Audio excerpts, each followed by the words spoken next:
मुझे इस मंथ सिर्फ एक स्ट्रेटेजी ने 80,000 का प्रॉफिट बना के दिया और वो है स्टॉप लॉस हंटिंग। लेकिन अगर आप चार्ट पे स्टॉप लॉस को सही जगह पे आइडेंटिफाई नहीं कर सकते तो आप कभी भी कंसिस्टेंट प्रॉफिटेबल ट्रेडर नहीं बन सकते।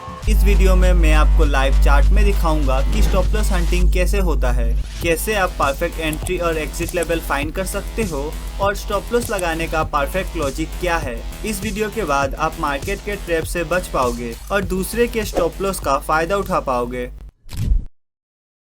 मार्केट में बड़े प्लेयर का असली काम क्या होता है? हम जैसे रिटेलर्स का स्टॉप लॉस हंट करना। जो हमारे अकाउंट में लॉस होता है वही उनका प्रॉफिट बनता है। वो जानबूझकर प्राइस को वहां ले जाते हैं जहां पे सबसे ज्यादा स्टॉप लॉस लगा होता है, जैसे कि सपोर्ट के नीचे या रेजिस्टेंस के ऊपर। क्यों? क्योंकि हमें शुरू से यही सिखाया गया है, सपोर्ट के पास से प्राइस रिजेक्शन ले तो बाई करो और अपना स्टॉप लॉस सपोर्ट के नीचे लगाओ। लेकिन सच बात ये है, हमें गलत ट्रेनिंग दिया गया है। हम सोचते हैं कि हमारा स्टॉप लॉस गलती से हिट हुआ है, लेकिन नहीं, ये एक सिस्टमेटिक गेम है। हम एक प्लेयर हैं और पूरा सिस्टम डिजाइन किया गया है बिग प्लेयर के फायदे के लिए। अब सवाल ये आता है, वो ऐसा करते क्यों हैं? सिंपल आंसर है, ट्रेडिंग एक जीरो सम गेम है। यानी कि अगर मुझे प्रॉफिट होगा तो किसी और को लॉस होगा, और अगर आपको प्रॉफिट होता है तो मेरा लॉस होगा। पैसा कहीं से आता नहीं, बस एक ट्रेडर से दूसरे ट्रेडर के पास जाता है। इसलिए बड़े प्लेयर्स स्टॉप लॉस हंटिंग करते हैं ताकि आपका लॉस उनका प्रॉफिट बना सके।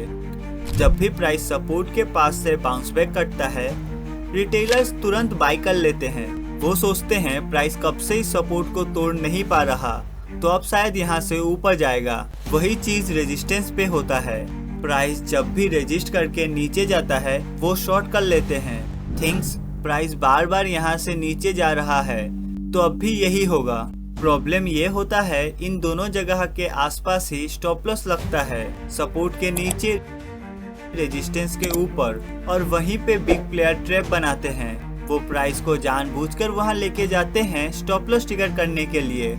इससे उन्हें मिलता है परफेक्ट एंट्री और तुम्हें मिलता है लॉस।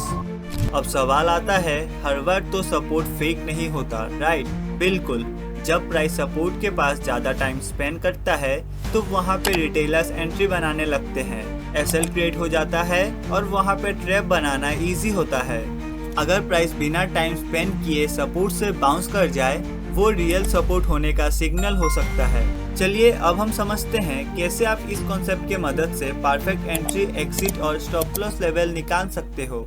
सबसे पहले हमें चार्ट पे वो जोन ढूंढना है जहां प्राइस सपोर्ट या रेजिस्टेंस के पास ज्यादा टाइम स्पेंड किया है। इस जोन में रिटेलर्स एंट्री बनाते हैं और उनका स्टॉप लॉस एक जगह क्रिएट हो जाता है, जैसे सपोर्ट के नीचे।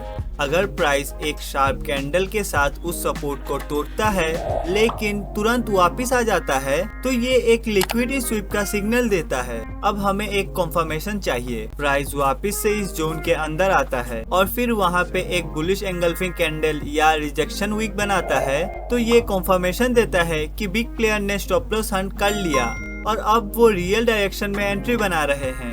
हम कैंडल के क्लोजिंग पे एंट्री बनाएंगे। स्टॉप लॉस रहेगा वही फेक डाउन वाला कैंडल का लो और टारगेट रहेगा रिसेंट स्विंग हाई।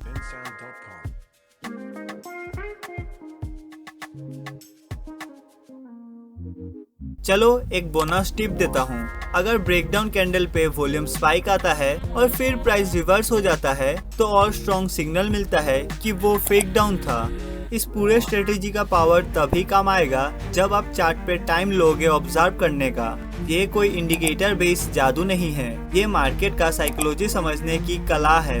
अब इसको रियल चार्ट पे अप्लाई करो और मुझे कमेंट में बताओ आपका पहला स्टॉप लॉस हंटिंग सेटअप कैसा काम करता है।